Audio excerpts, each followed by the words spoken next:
Goobeen oo Kismaayo dhanka waqooyi ugu beegan 15 kiiloomitir waa deegaankii noqon lahaa meesha ay dalxiisayaasha dunida Soomaaliya kaga soo booqan lahaayeen marka loo eego kheyraadka badan ee alla ku manaystay oo halka wabiga Jubba oo kaga daro badweynta Hindiya xoolo dhaqashada iyo beeraha ayay sidoo kale ku wacan tahay dhammaan bilaha sanadka oo dhan waa deegaan aad u bilix qurxoon leh cimilo wanaagsan isla markaana soo jiiteen dhaha hareeraha wabiga waxaa ku taysan geedo qumbe narjiina iyo beero kuwa oo qof walba oo yimaado ku reebeysa xasuus aan gooyn waa deegaan taariikh fog ku leh dhulka gobolada dalka Soomaaliya kuna aan baxsan waqtigii gumaystaha iyo ka horba ka ganacsiga dalaga Maxamed Ibrahim Hoola oo ka mid ah dadka deegaanka oo inta badan ku nool Goobeen ayaa iga waramay taariikhdii iyo marxaladii ay soo martay Goobeen waa tuulo aad u taariikh dheer taariikhi ah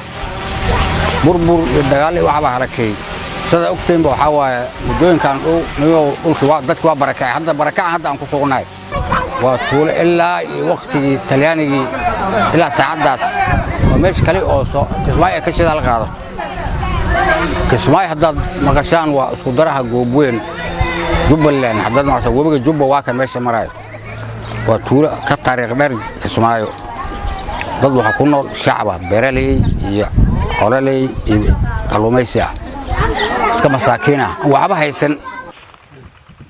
inkastoo aysan helin maalgelin ku haboon haddana waxay sameynaysaa horumar si tartiib ku socda dadka deegaan oo ka badnaan 500 oo qoys waxay ku tiirsan yihiin beeraha xoolaha iyo kalluumaysiga Maxamed Faarax Deeq waxa uu ka mid yahay kalluumaysatada ku nool deegaanka Goobeen waxaan kula kulmay jiinka wabiga isagoo ku guda jira hawl maalmeedkiisa shaqo wuxuu ii sheegay inay jiraan fursado badan oo ay ka mid tahay dhaqashada xoolaha kalluumaysiga iyo beeridda dalaga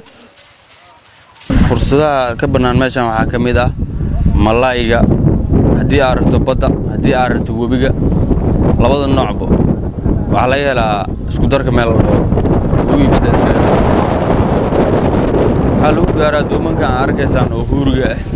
aan suuq ku shaqo tagnaa 5 saac oo soo noqonaa baawur aan qaadanaa Kismaayo loo qaadaa malayga oo laga soo saaro shabaagay yaryar waxaan haysanaa oo caag ah kuwaasaan ku xamaalnaa ninkii oo Jaanis haysto doon heli karo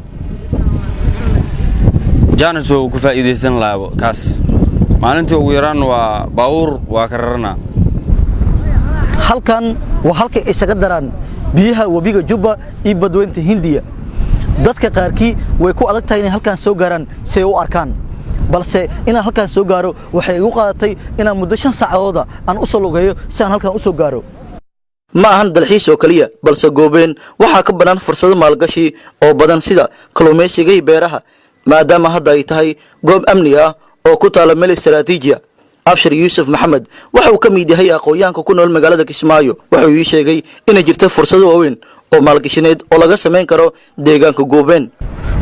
marka waa runtii waa meel ku haboon dalxiiska marka aad fiiriso wabigii iyo badii oo isa saaran oo meeshii ay isku daraayeen ah cagaarka dhulka marka roobka uu dooyo barwaaqada dhacaysa waa meel u baahan in loo dalxiisto sida darteed Jaanis ka banaan dalxiis waxa waaye dadka inta badan dalxiiska soo dhaweeyay oo kale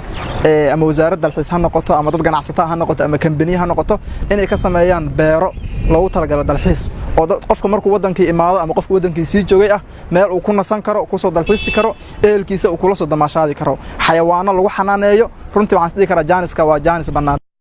Jubbaland oo deegaanka Goobeen u aragta in la qaalo weyn laga sameyn karo balse wali waxay qorsheynaysaa diyaarinta mashaariic waaweyn oo laga faa'iideysan karo oo laga hirgeliyo deegaanka Goobeen agaasimaha guud ee wasaaradda deegaanka iyo dalxiiska dawlad goboleedka Soomaaliyeed ee Jubbaland Ali Dabiici Faarax ayaa yiri waxa jira mashaariic laga fulinayo deegaanka Goobeen si dalxiisayaasha dunida ay ugu soo dalxiisagaan maadaama dawlad goboleedka Jubbaland ay xoog saarayso sidii loo horumarin lahaa deegaanka dalxiiska ku wanaagsan ee ku yaala gobolka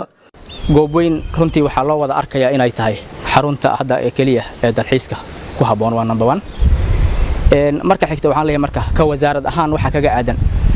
waxba inooga diyaarsan qorshe weyn ba inooga diyaarsan